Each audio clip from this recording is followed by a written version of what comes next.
The beautiful thing about being First Lady is that I have the privilege of meeting folks from different backgrounds and hearing what's going on in their lives. Know that when our men and women in uniform are called to serve, their families serve right alongside them. We are trying to end the epidemic of childhood obesity in a generation. When the world is swirling around you and you're faced with tough challenges, if your family is good, you're good.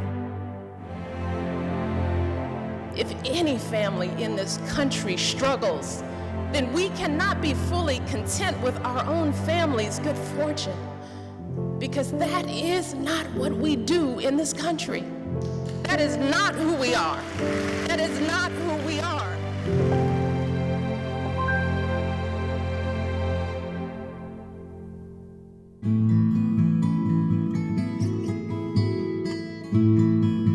Our house growing up was extremely modest.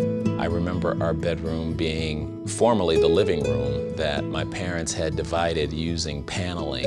It basically carved the room out into 2 small rooms that were small enough for a twin bedroom and a desk. A special treat was that we could sleep out on the back porch when things got hot.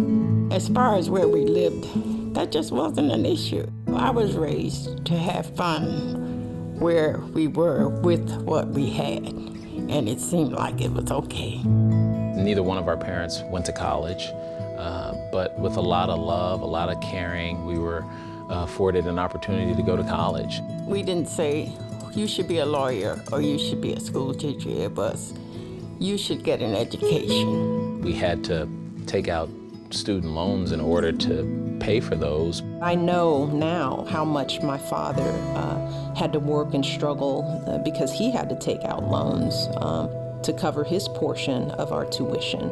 He understood his responsibilities, that despite this hardship, despite his challenges, he was going to be there for his kids, always, no matter what.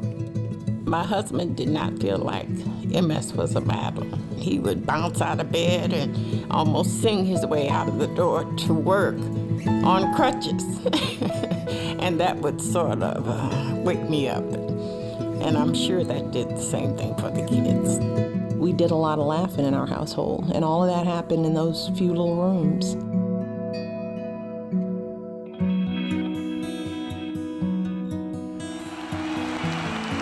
Michelle Obama, now stepping into America's most traditional role, the full-time, non-paying, multidimensional job of First Lady. Well, part of what makes her extraordinary is that she has been able to continue to be down to earth even as the First Lady. I mean, she's just Michelle. Our friendship developed, I think, because we both have an interest in military families. When I met Michelle, she said, what do you think would be the issue that you're most interested in? And I said, military families. And I said to Jill, I said, that's what I'd like to do. And that's where it all began. We've done 3 tours. It's meant a lot to our family during some difficult times, just to know that there are folks in the White House rowing in the same direction with us. Yeah. Whether it be helping homeless veterans through employment, trying to incorporate the military culture into the school systems, helping spouses find jobs, it's all come together. She genuinely seems to care and want to know what military families are going through so that she can make changes on the national level. You all don't even ask for much, you know? It's like, so we should be able to step up in whatever way we can. Who's that? 1% of the country is serving to protect the freedoms of the other 99% of us. So my view is that there's a lot more that we can be doing for them to make that service and sacrifice a little easier. Oh, she's so good with young people, and she sees herself in them. She treats the young children just the way she treats her own kids, and so they look at her as their mom because she is a mom. It's a natural for me to see her getting the nation's kids out there, exercising and moving around. The best way to take care of yourself is to own your health, to eat better, exercise more. It's about the whole child. It's about understanding how a child develops and how we can best put a child in a position to be successful. and she wanted it to be fun. To come up with Let's Move, it has such a great name. You know, Let's Move is something we do together. She is a strong woman. Physically, obviously, we all saw poor Jimmy Fallon.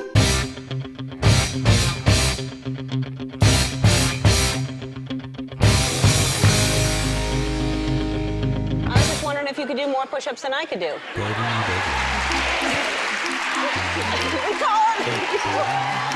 And I thought it wouldn't be good to show off the First Lady, so I stopped.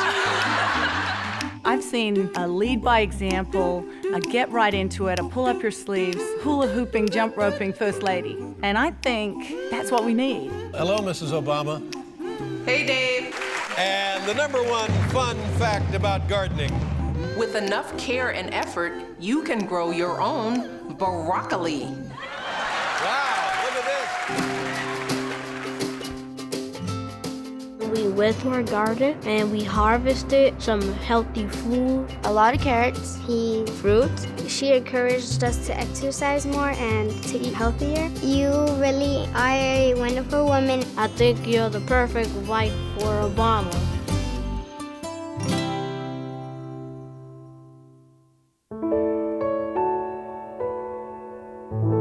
I am Barack Obama, and this is my wife, Michelle.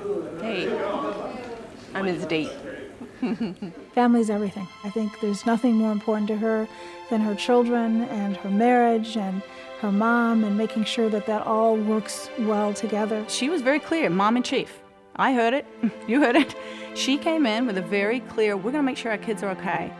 I think every parent thinks their kids are fabulous and remarkable and special, and my kids are fabulous and remarkable and special. And the reason they are is because of Michelle. I always say that in our household, she's the conductor, and I'm second fiddle. You know, Barack always gives me so much credit for who our girls have become, but let me tell you, our girls wouldn't be who they are without a man in their life who loved them deeply. What I love about my wife more than anything is she knows what's important, and she knows that the best and most important legacy of anybody's life is making sure that your kids turn out all right. They have good values, they're kind, they're caring, and what's very gratifying to me is that I know the girls at this point are going to be fine because they've got the best mom in the world.